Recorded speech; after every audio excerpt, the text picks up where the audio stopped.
Episode number 169 of the Wholesome Fertility Podcast. Welcome to the Wholesome Fertility Podcast. I'm Michelle, a fertility acupuncturist here to provide you with resources on how to create a wholesome approach to your fertility journey.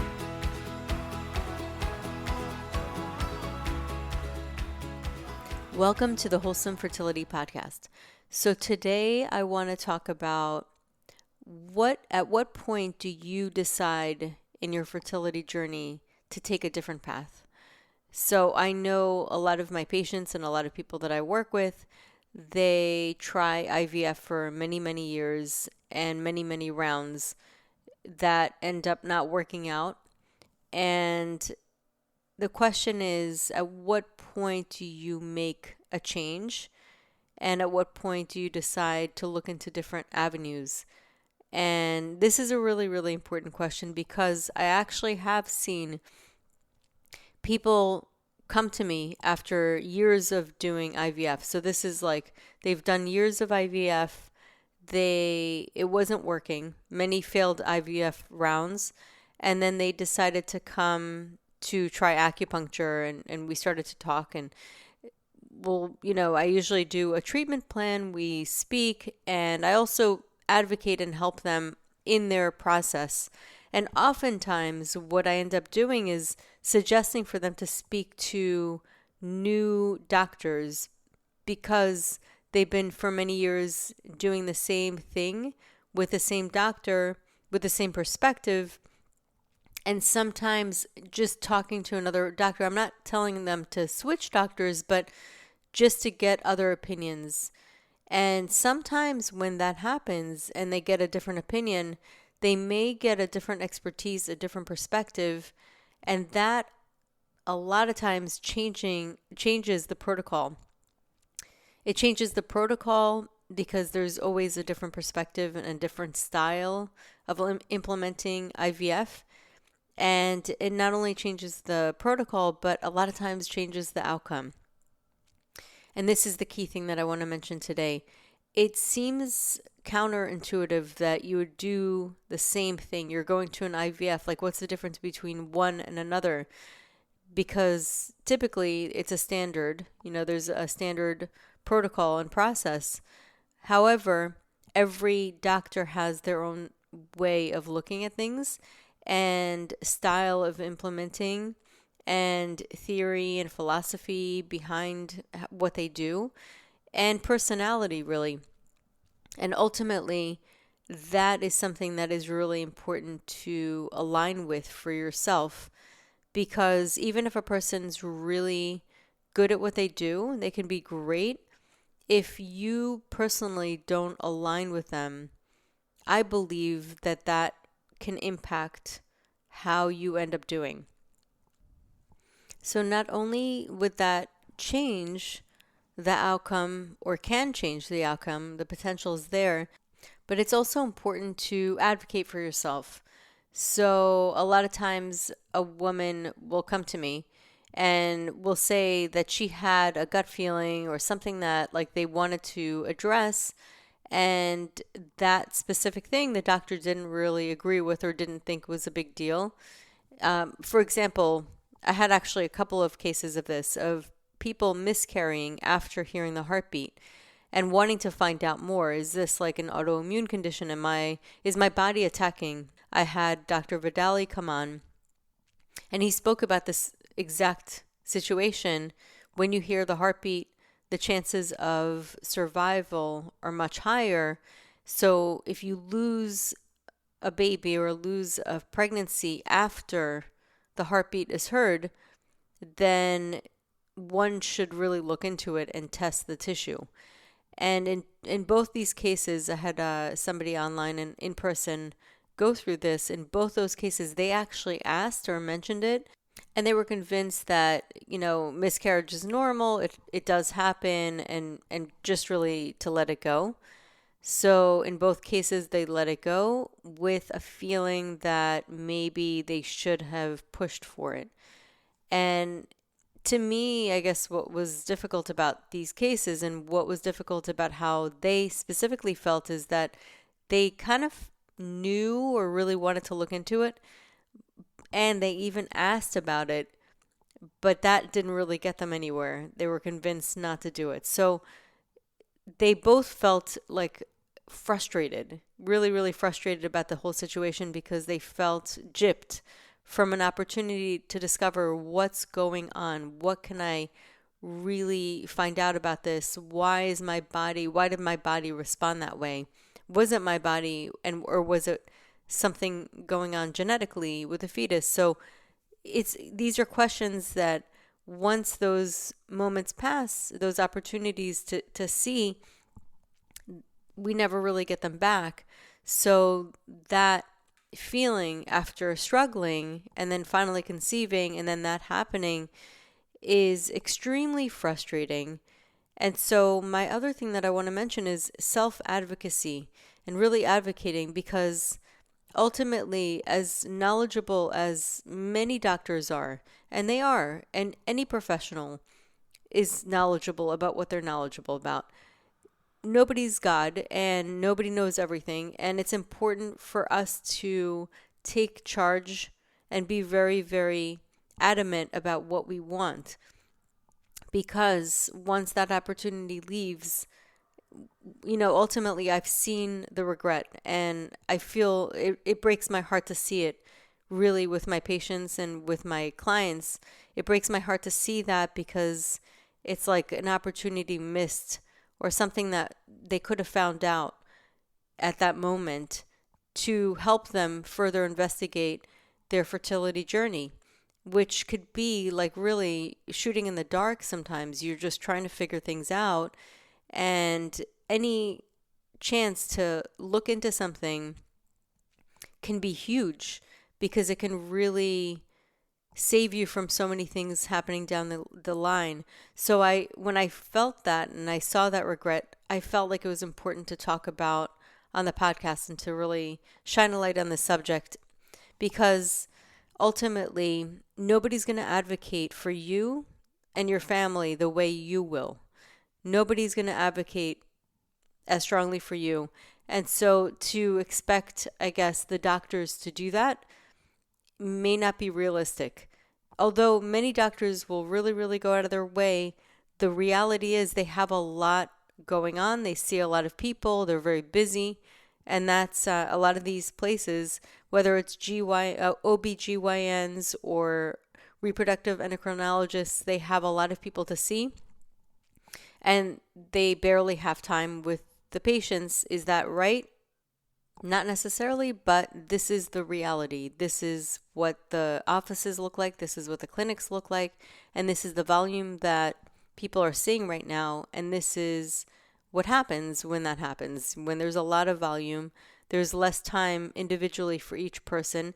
So ultimately, it really falls on the person to do their research, to arm themselves with knowledge so that they can advocate for themselves.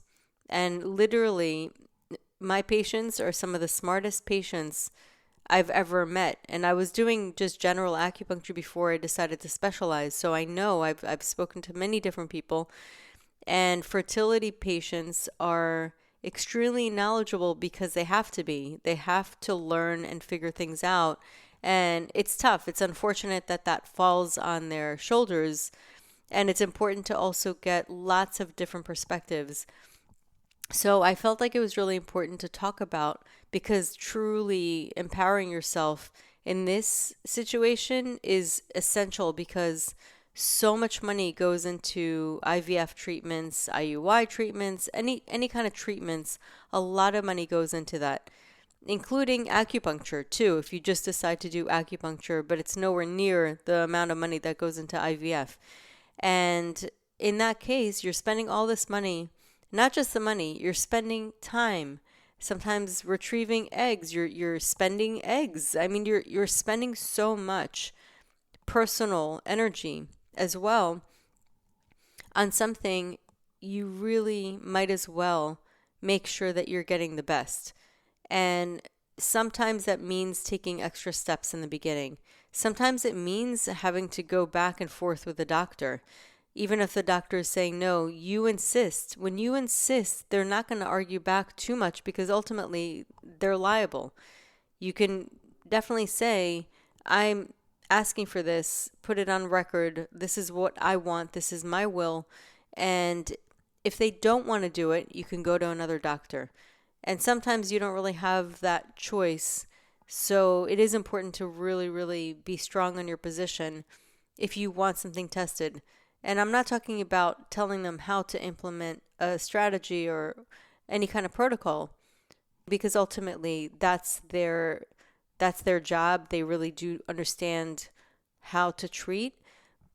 They're trained for it. But when it comes to things like testing, and that is not something that's going to harm you in any way, it's actually going to give you more information. When it comes to testing, keep asking the questions, and don't give up so easily if you feel really strongly about it, if it feels like something that can help you. And I think in certain cases it can. And there are certain testings that people don't even find out about until way later, until many miscarriages later.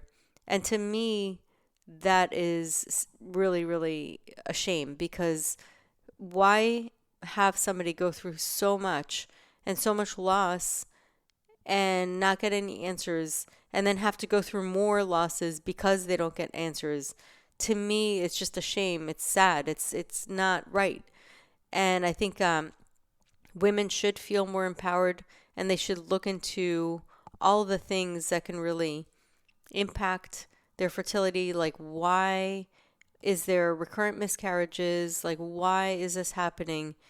And sometimes it just takes a couple of different set of eyes.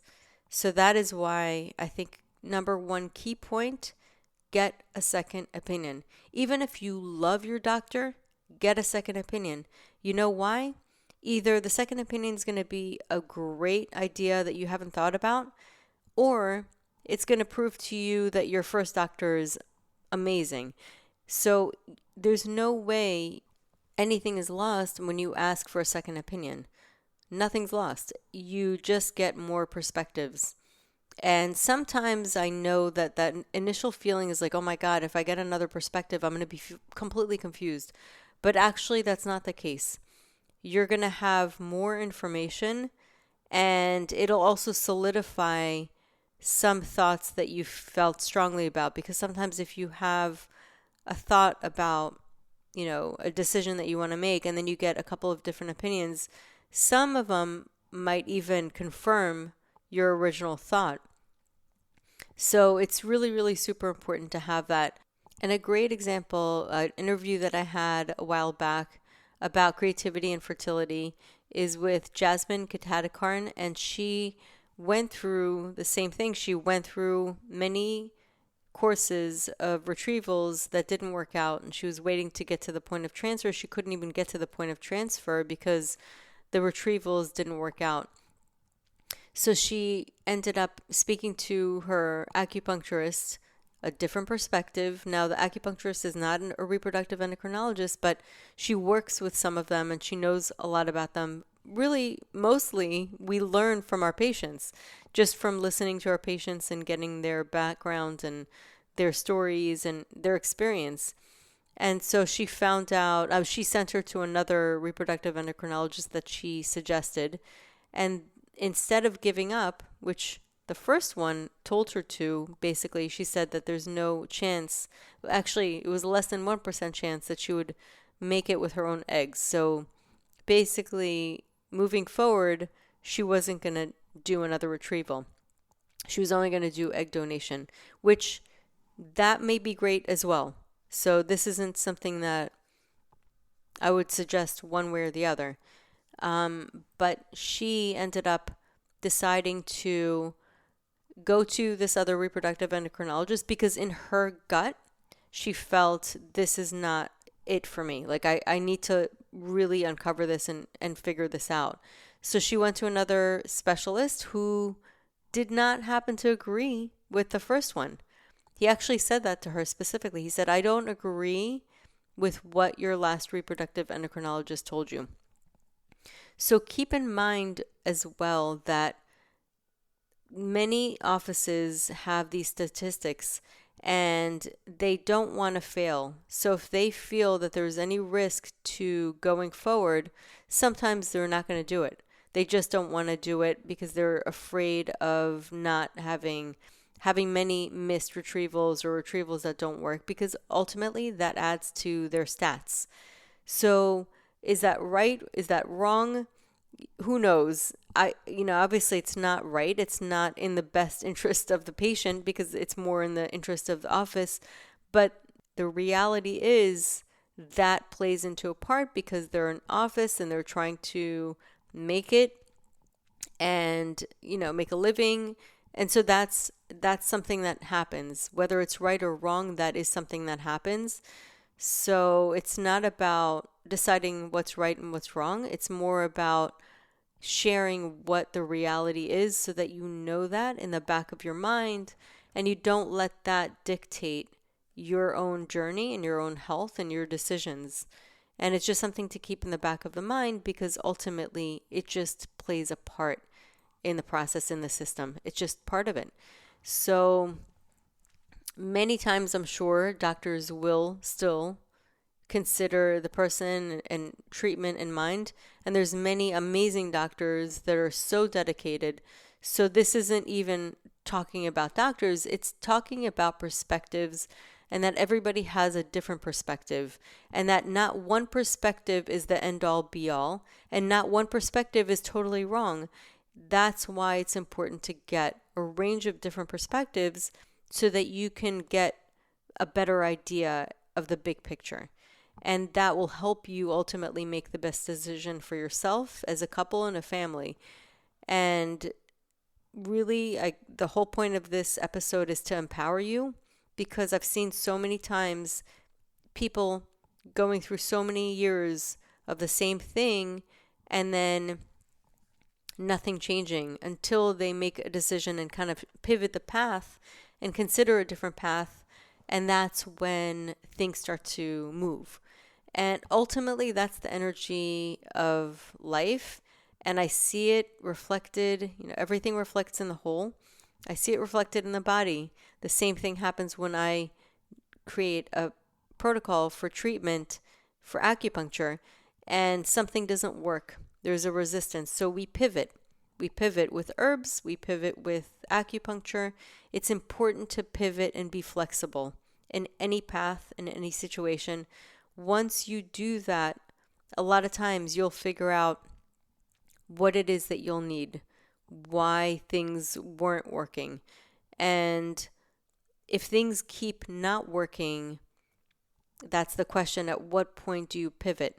So my suggestion is always get a second opinion, even when you're first starting out. Get a couple of different calls and, get some consultations so that you can really decide on the doctor that's for you. And even if you love your first doctor that you spoke to, it'll prove to you and confirm to you that that's the person you need to stay with when you talk to other people. So nothing's lost by doing that.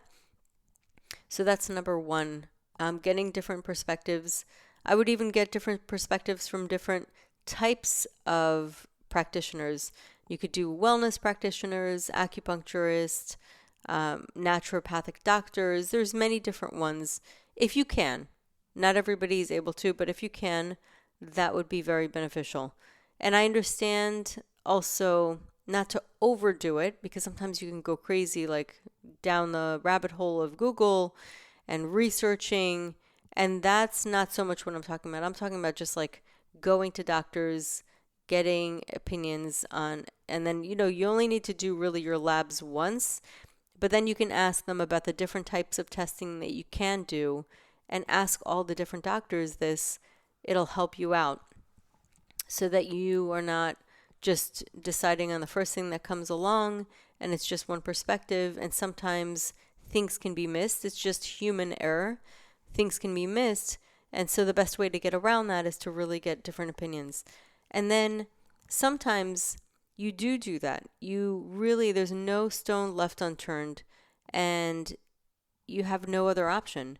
you realize that you are not able to retrieve your own eggs and have it fertilized, and there's an issue. One of the things that I've talked about before is also looking at the sperm. So it's not just the female, it's also the male. Both couples need to be assessed. Obviously, if it's a same-sex couple, it's a different story because you're getting donors at one point or another. And that's a different story because a lot of times those donors are already checked before they donate. Same thing with eggs, same thing with sperm. And so then we go to the next phase is, do you want to consider donation? A lot of people do it and have every single person I've spoken to that has done it has felt amazing about it once they decided. So sometimes people say, no, absolutely not. I want my own eggs. I want my husband's own sperm. And they're really set on that. However, consider ultimately you're able to become a parent no matter what. It's just how. It's the how. Are you attached to the how? And that is a question that I think everybody should ask themselves. It's not a question that everybody wants to ask themselves because they really don't even want to consider it in their mind. It's almost like if I consider it, then I'm already giving up on what I want to do. But it's not about giving up. It's just about allowing yourself the different perspectives. And by doing so, you're actually going to give yourself more space to look into the different options without pigeonholing yourself in one way. And if this doesn't work out, this has to be the only way. So kind of allowing that trust for things to unfold how they want to unfold.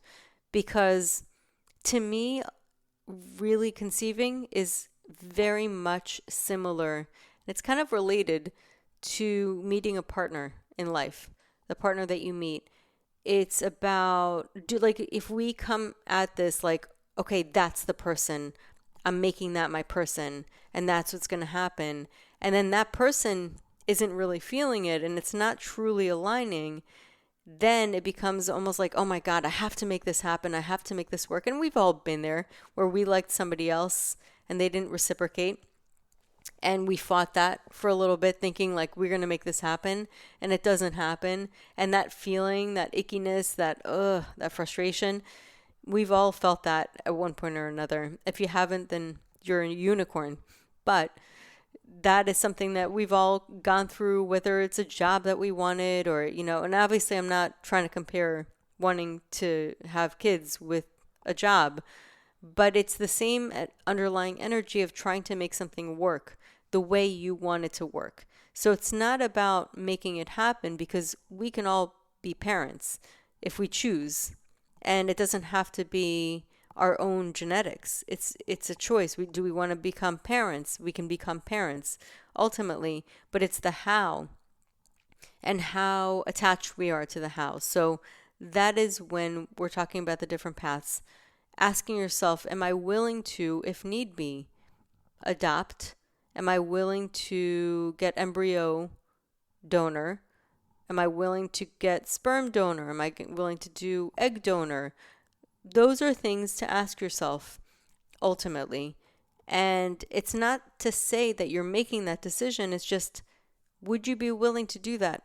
And I can tell you just from my vantage point, my perspective, in working with many people that have chosen that, nobody goes through this and decides, oh my God, I'm so disappointed in the decision that I had to make.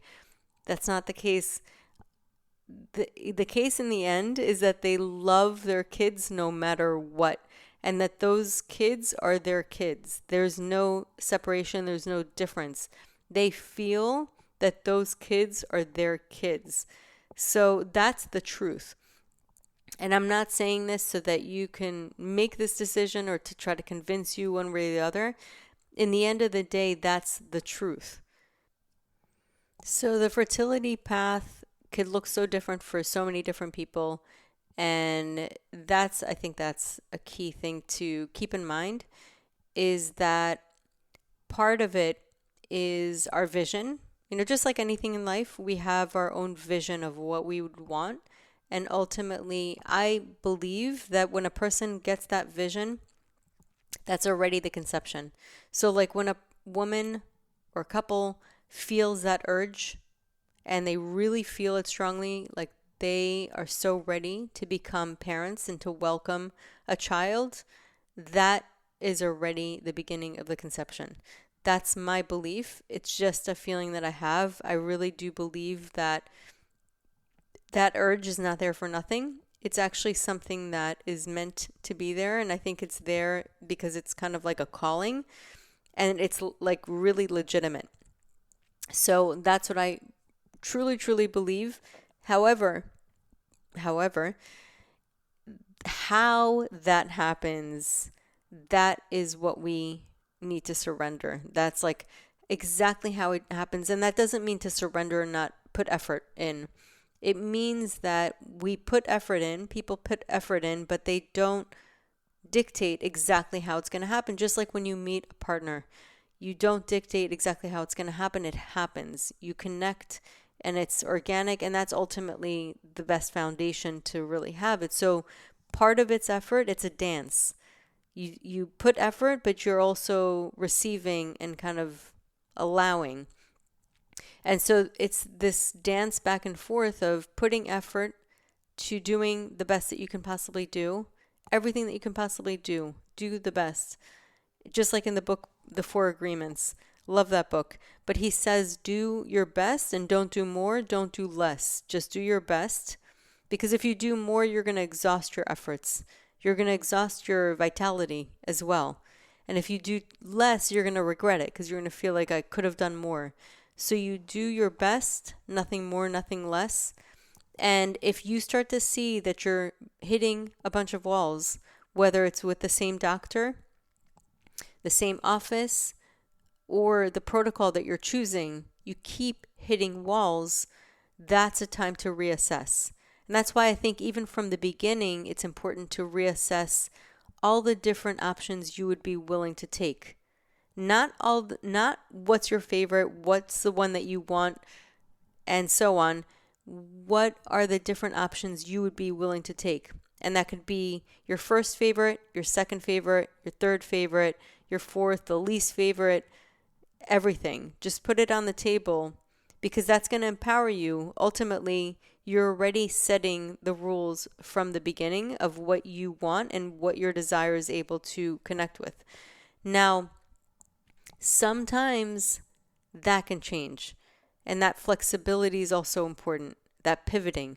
And the reason I say this is from pure intention because I feel so bad every time I see my patients going through this and having to pivot after so many times of list like their soul and their gut telling them something that they just pushed aside. So it's important to allow yourself that flexibility to say, you know what, I might just try something a little different. And I'll tell you something, it's crazy because people that have had the same results for many years, they pivot, they finally decide to pivot, change a little bit, and it completely becomes a game changer. So a lot of times the reason they don't pivot for so long is because they don't really feel that they have an option. So this is why I'm talking about this today, because you do have an option and it is something that you can do. And it's important to do your best, no more, no less, but at the same time also receiving that guidance from your intuition, from your heart, of what is it that I feel I could do. And sometimes if you feel confused, take a step back. Give yourself one day to doing something completely different. And one of the things that I suggest is doing neurographic art. You could look that up on YouTube. I just found out about it. It's amazing. I'm suggesting it to everybody. It helps you also figure things out. If you're coming into any kind of problem in your life, you can start thinking about that problem and then draw. It's a very specific technique. You can find it on YouTube. There's many different tutorials on it, and it helps your mind figure out what's good. So that's just one way to do it so that you don't have to kind of do it through your mind and feel more stressed about it. So I hope that helps. Ultimately, I want you to be in control of your journey and your life. And for me, because it's so disempowering, so many times to go and be told your body's not working or you're not going to be able to do this, you're too old, having all those messages feels so disempowering that I want you to get that power back into your life. So if I could do that in any way for you, as a reminder that you can actually pivot and you can actually make decisions that will bring more power to you personally, then I would consider that a success. So thank you so much for listening to this podcast. And if you think that anybody can benefit from this message, go ahead and share it, because it's ultimately about empowering people. And I hope you have a beautiful day, and I hope you got a lot out of this. Thank you so much for tuning in. So that concludes today's episode. You can find all of the links mentioned on the episode notes. If you're enjoying these episodes, please take a moment to share and leave a review. Reviews mean everything to podcasters, and I really enjoy hearing from my listeners. You can also find me on my website at www.thewholesomelotus.com or email me at info@thewholesomelotus.com. I love hearing from my listeners. If you're interested and want updates as well as a free ebook on my top 10 fertility boosting habits, you can visit my fertility page on www.thewholesomelotus.com. I thank you so much for listening in and hope that you have a beautiful day.